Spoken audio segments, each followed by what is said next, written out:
Today on Santa Monica Update. We've probably all heard of the school-to-prison pipeline.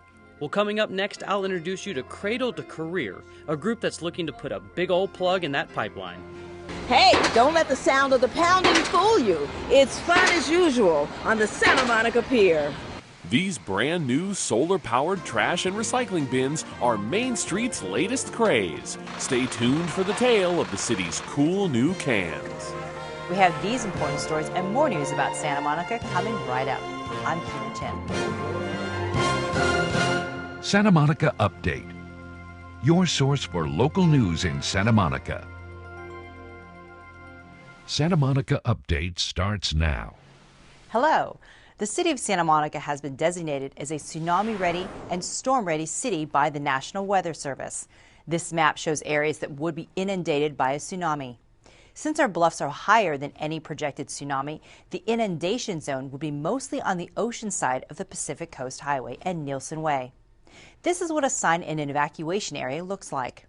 If a tsunami warning occurs, residents and visitors are urged to evacuate on foot, not by car, to avoid getting caught in a traffic jam. For those on the beach, PCH overpasses will be the best means of getting to higher ground. Visit the Office of Emergency Management website at smgov.net/OEM. The post office that many people in Santa Monica think of as the main post office or the downtown post office has closed. The closure was announced last year as part of cost-saving measures taken by the United States Postal Service. The future of the WPA-designed main post office, which was dedicated in 1937, will be taken up for consideration by the City Landmarks Commission. The replacement post office, less than a mile away, is at 1653 7th Street, just north of Olympic Boulevard. For information on post office boxes and postal rates, you can call them at 310-255-0446. A bicyclist who failed to stop for a red light at the 3rd Street Promenade subsequently ran into and severely injured a pedestrian who was in the crosswalk on Santa Monica Boulevard. That cyclist, Rocky Martin, was sentenced to 3 years of formal felony probation and must perform 30 days of community service. In April and May of this year, Santa Monica police issued 86 citations to bicyclists for riding on the sidewalk, failing to yield for red lights, and other offenses. In July, August, and September, Santa Monica police will continue looking for bicycle violations. If you need more info on this subject, call Sergeant Philbo Rubish with the Santa Monica Police Department's traffic section at 310-458-8950 or Lieutenant Jay Trissler at 310-458-8471. As the community of Santa Monica continues to recover from the violence that took place last month, the city and its resources are hard at work hitting the streets, collecting data, and talking to folks in hopes of preventing something like that from happening again. While the violence is primarily linked to adult youth, one group is finding out that we need to start focusing our attention on younger age youth. Greg Goldner has the story. Santa Monica's always been a city behind its community and in particular behind the development of its youth. Now, ever since the violence on June 7th, one group in particular, Cradle to Career, they've kicked it into high gear. What we're working on is the Cradle to Career initiative, which consists of all the various partners and stakeholders here in the city of Santa Monica, which is the city of Santa Monica, the Santa Monica Unified School District, Santa Monica College, the different agencies and grantees that are supported through city money, the mental health folks that are working in collaboration with community folks to go ahead and address the issues facing our youth in the community. Most of us have heard of the school-to-prison pipeline.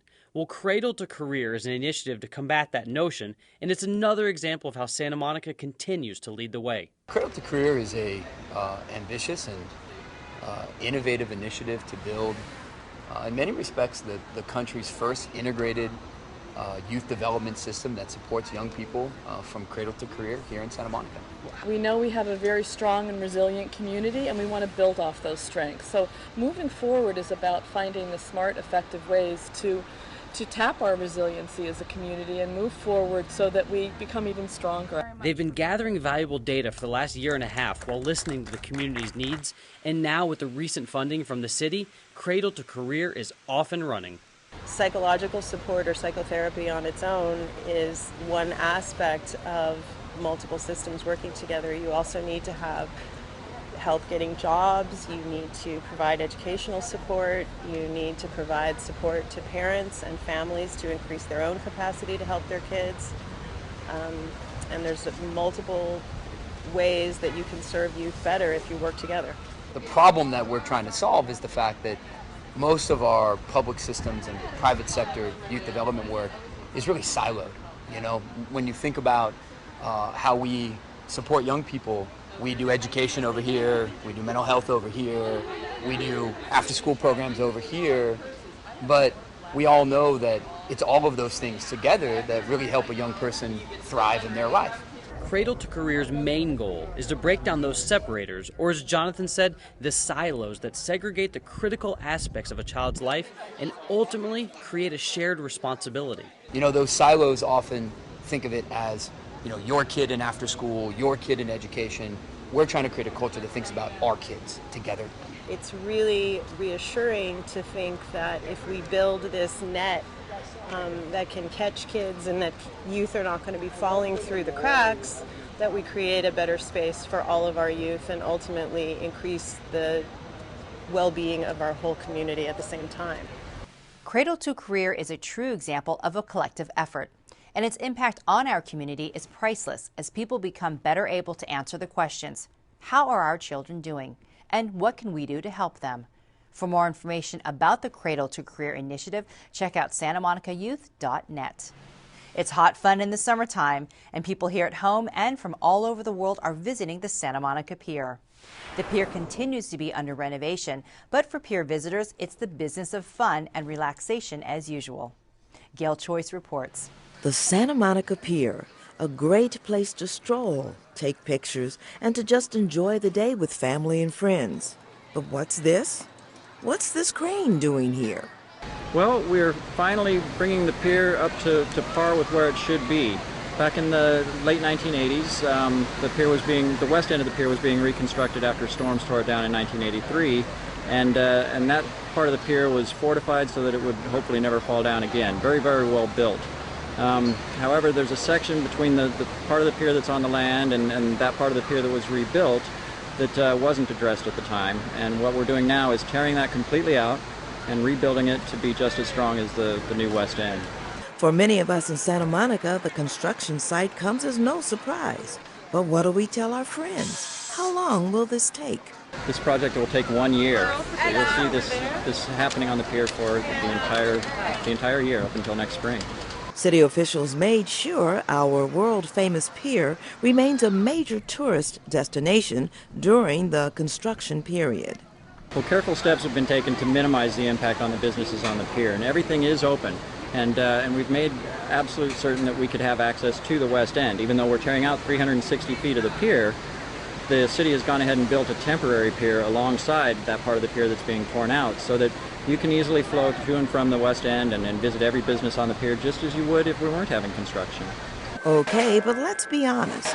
Construction can be loud. The construction only takes place on weekdays, and in the mornings they wrap up right around 3 o'clock and then they take off. You don't hear it at all. You can see the progress that they've made, and then there's no loud noises, no banging, no trucks moving back and forth, any of that. It's actually, the weekends are still as perfect as they ever were. And there's another way to look at the changes on the pier. It's actually a little bit of an attraction. I mean, how often do you get to see a pier being built, right? And it's very exciting. I know, having young children myself, that the construction projects are fun to watch. So it's good for the family to come down. It's educational. You get to see a pier being built, and you get to see the fantastic crane, and then right next to it's an amusement park. What better way to spend a weekend afternoon? I'll see you on the Santa Monica Pier. Gail Choice, Santa Monica Update. Just a reminder, construction on the Santa Monica Pier takes place only on weekdays and wraps up around 3 p.m. To see what's going on today at the Santa Monica Pier, go to santamonicapier.org. Sustainability is a Santa Monica trademark. We're definitely walking the walk when it comes to protecting natural resources, investing in renewable energy, and eco-friendly design. But don't take our word for it. There's evidence of the city's commitment to going green all over town, like the brand new solar-powered big belly trash and recycling bins along Main Street. They're tough on trash and easy on energy. We think they're pretty cool. Reporter Ned Rulesma has more. The Department of Public Works Resource Recovery and Recycling Division is proud to unveil these brand new solar-powered smart trash and recycling bins. These state-of-the-art receptacles use the latest technology to get tough on trash, but stay easy on energy. They're all the rage in cities like New York and Philly, and they're catching on in SoCal in a big way. The city has ordered an initial run of 13 Big Belly solar-powered trash compacting cans, alongside their counterpart, these Smart Belly recycling bins, at key spots up and down the high-profile Main Street corridor. And if all goes as planned, more could follow in the future. Big Belly bins can hold about 150 gallons of trash. That's about 5 times the volume of ordinary garbage cans. That's because the compactor mechanism inside uses 1,200 pounds of force to smush all that stuff down. The bin's photo eye tells it when to compact, so there's no wasted energy. A couple of things. It's a highly energy efficient machine. Like I said, it only compacts when it needs to. There's 2 photo eyes. So when the trash breaks that photo sensor, that's when it signals a compaction. A lot of people ask, is it compacting, all the time or like on a regular basis? And no, and we don't want it to. We want to conserve the energy. A fun fact is the amount of energy it takes for a Big Belly to operate for 1 week is the same amount of energy it takes to brew a pot of coffee. So it's an extremely energy efficient machine at the same time as being a useful tool to help manage resources and manage an operation. Streamlining operations is a top R3 priority, and Big Belly bins do just that. When a bin is full and in need of emptying, it automatically sends an email and text message right to an R3 supervisor like Dwight LaDuff. Dwight checks the stats to find out which bins called for service and/or maintenance and immediately dispatches a driver to the scene. This quick and easy system can eliminate 4 out of 5 pickups, cut greenhouse gases by 80%, and save the city and you a ton of money. Well, these Big Belly solar-powered trash bins are all up and down Main Street, and someday soon, hopefully, they'll be all over town. Wait, hold on, Ned. That doesn't go in there. Oh, Kirby, I was just throwing my cup away. What's the problem? Well, the problem is that's recyclable. It doesn't belong in the trash. Oh, silly me. All right, so where am I supposed to put this thing? Well, you see the recycling container right next to the trash? That's where you can put it so it can get recycled. This one right here? Yeah, that one right there. I just drop it right in? Exactly. Perfect. Too easy. Kirby, what have you been up to lately? Oh, just talking to people about recycling and how great it is. That's really cool. You keep up the good work, Kirby. Thanks. And everybody come down to Main Street and check out these brand new Big Belly solar-powered trash bins. For Santa Monica Update, I'm Ned Rolsma. Friday nights are special here in Santa Monica. That's when the Cinema on the Street series puts up a big screen and shows movies for free. On July 12th, we'll see Back to the Future go back in time as 1980s teenager Marty McFly, or Michael J. Fox, is transported back to 1955, where he accidentally changes history through misadventures and finds he must return things to the way they were. Back to the Future. On July 19th, it'll be Despicable Me in 3D. Bring your 3D glasses. When a criminal mastermind, Steve Carell, uses a trio of orphan girls as pawns for a grand scheme, he finds their love profoundly changing him for the better. And on July 26th, saddle up with the Three Amigos. It's Filmdom's funniest modern trio in this crowd pleaser. Steve Martin, Chevy Chase, and Martin Short are gunslinging silent screen heroes. But after a series of box office flops, they travel to Mexico, where they are mistaken for real gunslingers who have come to rescue a town. Need the info again? Just go to downtownsm.com/cinema-street and it's all there. Well, that's it for this edition of Santa Monica Update. And summer's here. Please be careful when you're out in the sun, on the beach, or on the street. Stay alert. Keep looking around. I'm Keena Chin. For all of us at City TV, thanks for watching.